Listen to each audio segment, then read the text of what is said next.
नर्मदे हर। तो नारेश्वर की मौन साधना से निकलकर अब हमारा पथ बढ़ रहा था मालसर की ओर। तो एक अलग ही भक्ति का स्पंदन अनुभव होने लगा था। तो हम इन रेत के पहाड़ों को निहारते हुए आगे बढ़ रहे थे, तभी हमें एक अम्बा माई का मंदिर दिखा और मन हुआ कि क्यों ना नवरात्रि चल रही है, माता के दर्शन कर लिए जाए। जैसे ही हम मंदिर गए, दर्शन किए और वहाँ खड़े लोगों ने हमें बताया कि आप गलत रास्ते पर जा रहे थे, आगे जाते तो आप बड़ौदरा बढ़ जाते, आपको मालसर के लिए वापस पीछे मुड़ के जाना पड़ेगा। और ये मैया का चमत्कार ही था कि हम अचानक उस मंदिर में गए और हमें सही रास्ता पता चल गया। वही राह में उपासना धाम मिला, जहां हमने स्वामी नारायण जी के दर्शन किए और फिर आगे चलकर कुछ नाश्ता किया। अगवी के शुद्ध गुजराती ढोकले। नौमी तुम्हारे ढोकले दिखाओ, बहुत बड़े, खोलो ना उसको।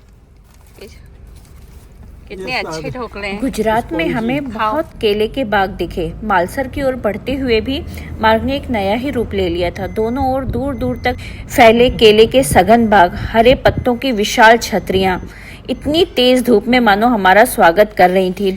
मालसर में बहुत सारे मंदिर थे जिनकी अलग अलग विशेषताएं हैं। जैसे माधव दास जी का मंदिर था, शिव मंदिर था, अंगारेश्वर मंदिर था जो बहुत ही सुंदर था। और यहाँ की बहुत सारी आध्यात्मिक विशेषताएं भी थीं, जैसे कि गुरु और साधना, भक्ति और समर्पण।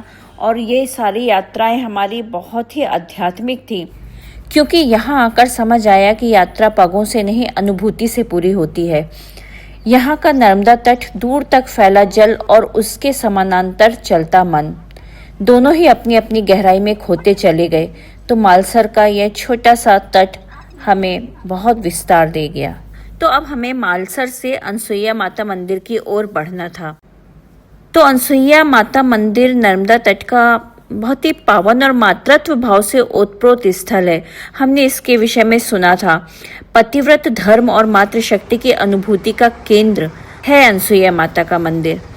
वे महर्षि अत्रि की पत्नी थी और पतिव्रता थी और तपस्या की सर्वोच्च आदर्श मानी जाती हैं। इसके पश्चात हमें आगे बढ़ना था कुबेर भंडारी की ओर, किंतु हमें फिर मार्ग भ्रम हुआ। हमने थोड़ा बीच में रुके, चाय ली, एक दो लोगों से रास्ता पूछा और फिर बढ़ गए कुबेर भंडारी की ओर। कुबेर भंडारी नर्मदा तट का अत्यंत प्रसिद्ध, प्राचीन और दिव्य तीर्थ है। धन के देवता कुबेर और भगवान शिव की कृपा एक साथ मानी जाती है। नर्मदा परिक्रमा में इसका भी बहुत महत्व है।